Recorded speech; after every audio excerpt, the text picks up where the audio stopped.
Uyashisa, Uyashisa, Uyashisa, Uyashisa.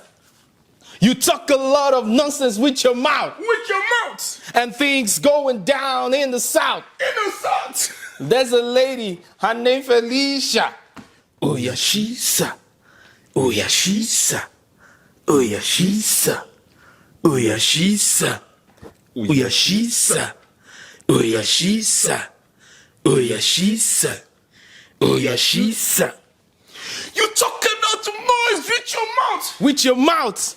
Things going down in the south. In the south. There's a lady called Felicia. Uyashisa, Uyashisa, Uyashisa, Uyashisa, Uyashisa, Uyashisa. Guy. It is official. It is official. It is official. It is official. First thing I want to say is it is official that South African women will be facing Nigerian women. Finally, they are facing each other at the semifinals of the Women's African Cup of Nations. After South Africa women today, they saw off a stubborn Senegalese side. Stubborn. This game dragged in till the penalty shootout. Senegal, they were stubborn into this game. And I have seen something very, very similar in all the Wafcon games. Yesterday, we saw Festival of Goals. Everything was decided in 90 minutes. Today, the two Wafcon games that we played today, everything went into penalties. What a game. This is nothing short of a hard-fought victory for the South African women. And it also goes to show one thing that, see, every team, both the ones who have, bowed out and the ones who are qualifying to the next round, they have shown that they did not come to this competition to play. And I must give my respect to the Senegal women because they have done noble in this competition.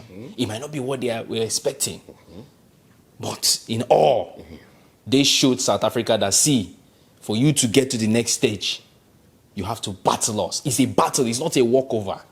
What are your thoughts about the game? Oh, Mo, what a time, man. If only we can remember that it was at this same stage, at this Wafcon, that Nigeria met South Africa in the semifinals. Yeah. Now it is happening with the women. Oh, boy. What kind of coincidence is this? Hey! Just like you said, the Senegalese were very stubborn.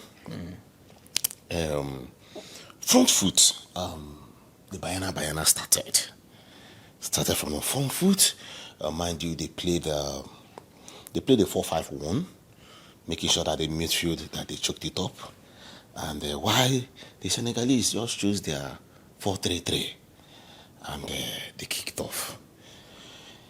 Now, the bigger question now will be, what happened to these two sides that can score goals? What happened to the Ndiayes of Senegal? What happened to Jane? What happened to Tsepuena? What happened to the South African firing squad?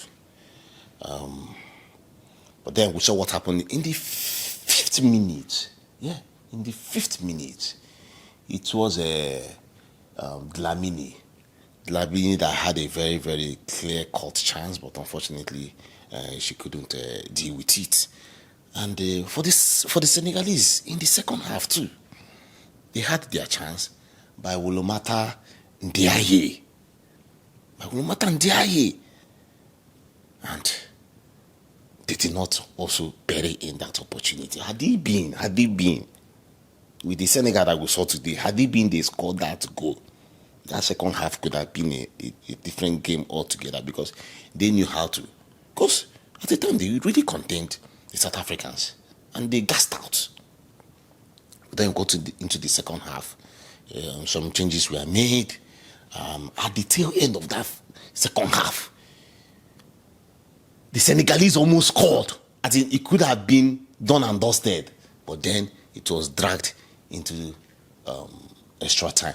Still extra time. The second half of the extra time, the Senegalese again also attempted to bury the game. But then, one will say that the South Africans had already known that, see, when it moves to the PK, that they have the confidence, they have the kind of players that can win the game for them. So it was just pushed down to the semifinals.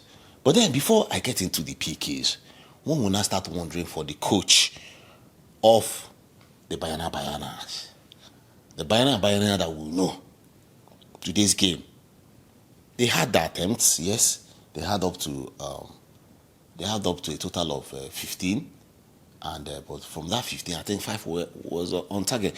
But having said that, you see that this team, they are lagging behind. This is not the South African team. See, I'm being as honest as I can be. This team can do wonders with the kind of players they have. Mind you, when it comes to experience, the Bayana has more experience than Nigeria. Has more experience than any team that has graced this festival of football. But then you now keep wondering, why is it that they struggle? Or the last 2 games should be like they struggle to close out games. But then I believe the coach has some days now, but then the days are not even plenty. On Tuesday, Sunday is here. They will use tomorrow to travel. And they are not in Casablanca. Nigeria will be waiting for them. Nigeria has one game already, and they'll be waiting for them to travel to meet them at Casablanca. But today is not for preview. Preview will come later. But then we saw what happened in the PKs, and come on, my baby girl, and delayed Lamini. She was just there. She was just there. She was up and doing, and come on. All those saves. Those are very good world-class saves that you know that this goalkeeper, maybe she has a PhD in goalkeeping, as in she was just phenomenal, and you saw how it ended. And yeah, victory is for South Africa. The question now is, they are the defending champion, mind you, and it's a good thing that one will now say that they will play the maximum number of games. The question now will be, will they play the final, or will they play the third place match much later? That is what we're going to discuss much later. But then they should enjoy their victory. For the Senegalese, just like you mentioned, they put in a big fight. They could have won this game. They could have won this game, guys. But unfortunately for them, the game was pushed into the PKs and they lost. I believe they are going home with their heads going up high, knowing that they also qualify from the third place position, but then they were able to find their way in, make it to these quarter-finals, came out to show what they have in stock, but unfortunately that wasn't enough for them to win the game. We hope to see them in the next tournament, hopefully, but for the Bayana or more, rejoice, because your time has come. The time to face the team that are going for their ex-title against the defending champions or more. What else are we asking for? The last time we said Nigeria and Zambia were supposed to be the final. Now we first another final. Or more ego choke. Thank you guys. African football or more. This Wafcon, the best Wafcon so far. We cannot wait for Tuesday to get it slated out or more. Ego choke. Definitely. Thank you so much. I believe you enjoyed that analysis. Hit the subscribe button as a first timer, and also notification bell. You don't get to miss any of our content. Like you rightly said, there's going to be a preview of the South African Nigerian game, so we don't want to draw so much emphasis on that. We'll save that for the next episode. Thank you so much to those of you that have been following us, our subscribers, who I fondly refer to as our family members. A big thank you to you guys for following us on this platform. Thank you so much for the love. Thank you so much for the support. I want to encourage you, keep liking, keep sharing, keep commenting. Follow us on all our social media handles and be a part of joining us in promoting African football. At this juncture, I'll be drawing the curtain. I still remain your host of Football Intel, Mr. Dominion Chooks, and of course, doing this beside me all the time, no other person than my top-notch African soccer analyst, Mr. Victor Sioku. We both are saying bye for now, African football to the world, and Siyabonga, South Africa.